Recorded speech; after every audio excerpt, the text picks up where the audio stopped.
सभी को नमस्कार। प्रिय विद्यार्थियों, मैं प्रणव कुमार व्यास, सहायक आचार्य संस्कृत,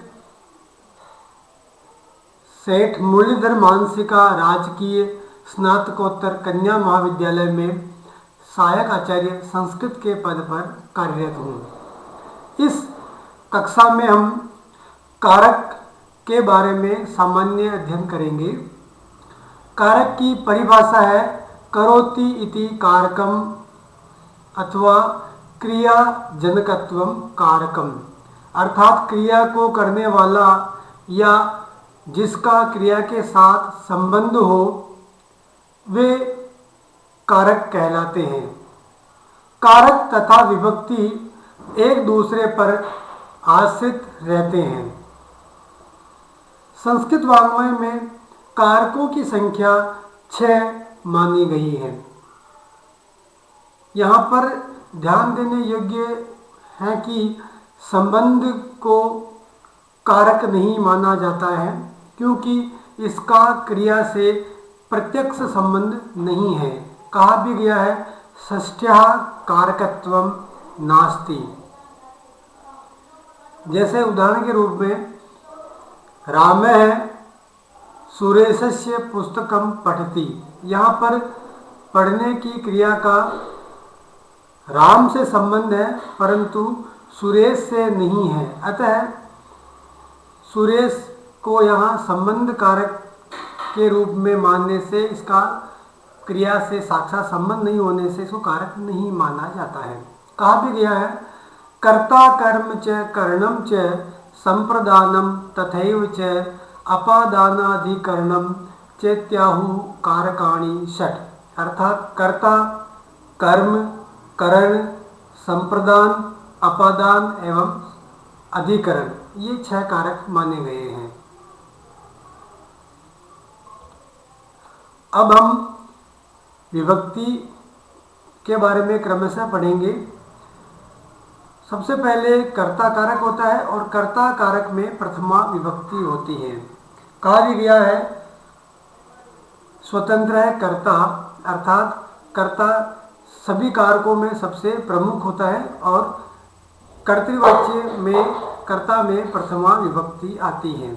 जैसे अहम पठामि, यहाँ पर अहम पढ़ने की क्रिया का कर्ता है, इसलिए इसमें प्रथमा विभक्ति है। कर्तरी प्रथमा से कर्ता में प्रथमा विभक्ति आती है। अब प्रथमा विभक्ति के कुछ सामान्य सूत्र इस प्रकार हैं।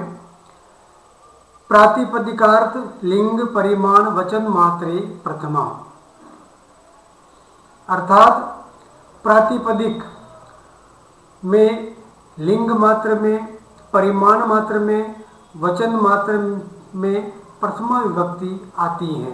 यह प्रातिपदिक का अर्थ है नियतोपस्थितिक है, अर्थात जिसके उच्चारण करने से निश्चित अर्थ की प्रतीति होती है उसे प्रातिपदिक कहते हैं। जैसे उच्चैहि ऊपर, नीचैहि नीचे, कृष्ण है अर्थात वासुदेव कृष्ण, श्री अर्थात लक्ष्मी, ज्ञानम अर्थात ज्ञान, इन शब्दों से निश्चित अर्थ की प्रतीति या ज्ञान होता है, इसलिए इसमें प्रथमा विभक्ति आती है। लिंग मात्र में जैसे तट है तटी, तटम, यहाँ तट शब्द तीनों लिंगों में होने से यहाँ पर लिंग मात्र के बोध कराने हेतु यहाँ पर प्रथमा विभक्ति का प्रयोग हुआ है। अगला उदाहरण है परिमाण मात्र में, परिमाण अर्थात मात्रा, जैसे द्रोणो ब्रीहि, द्रोण भर चावल, यहाँ पर द्रोण प्राचीन काल में एक मापने की इकाई थी और यहाँ पर परिमाण मात्र के अर्थ में द्रोण में प्रथमा विभक्ति का प्रयोग किया गया है। इसी प्रकार वचन मात्र में वचनम संख्या अर्थात एक है एक, द्वौ दो, बहवः बहुत, इन शब्दों में भी संख्या के अर्थ में प्रथमा विभक्ति आती है।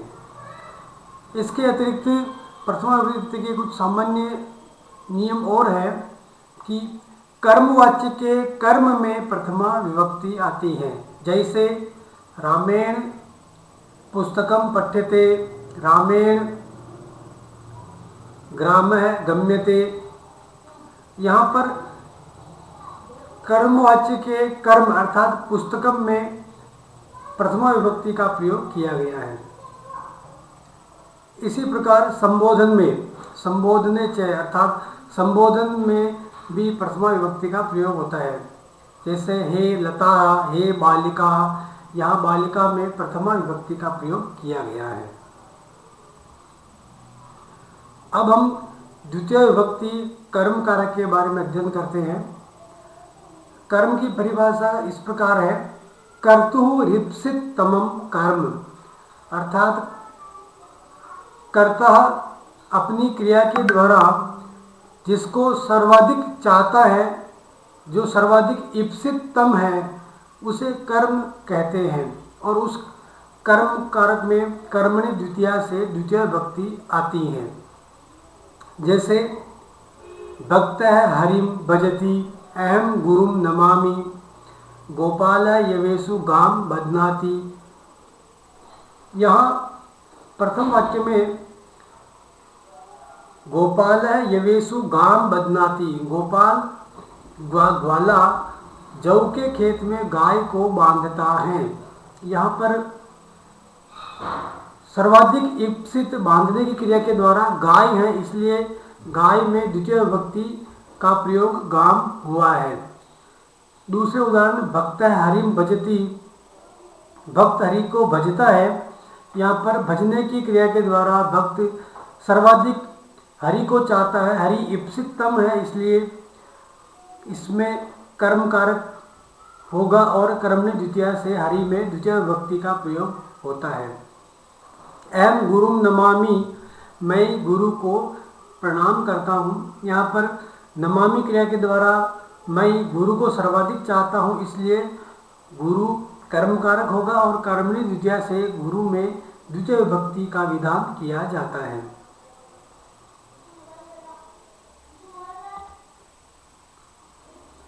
कुछ सूत्र और है।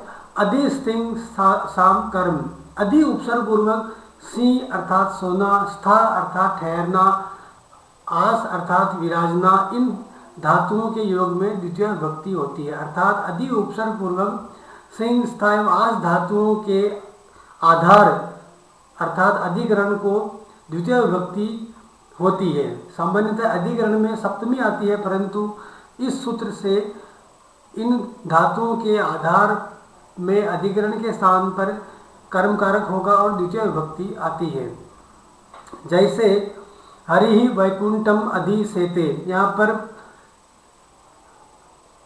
अधि उपसर्ग पूर्वक सिंह धातु के साथ जो बैठने की क्रिया का आधार वैकुंठ है, वहाँ वैकुंठ में सोने की क्रिया का आधार वैकुंठ है, उसमें द्वितीय विभक्ति आई है।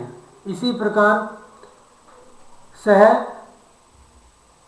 भूपति सिंहासनम अध्यतिष्ठत्, वह राजा सिंहासन पर विराजमान हुआ। यहाँ अधि उपसर्ग पूर्वक स्था अर्थात तिष्ठ धातु को आधार सिंहासनम में द्वितीय विभक्ति आई है। इसी प्रकार हरि वैकुंठम अध्यास्ते, हरि वैकुंठ में विराजते हैं। यहाँ अधि उपसर्ग पूर्वक आस धातु के आधार वैकुंठ में पुनः द्वितीय विभक्ति आकर के वैकुंठम हुआ है। धन्यवाद।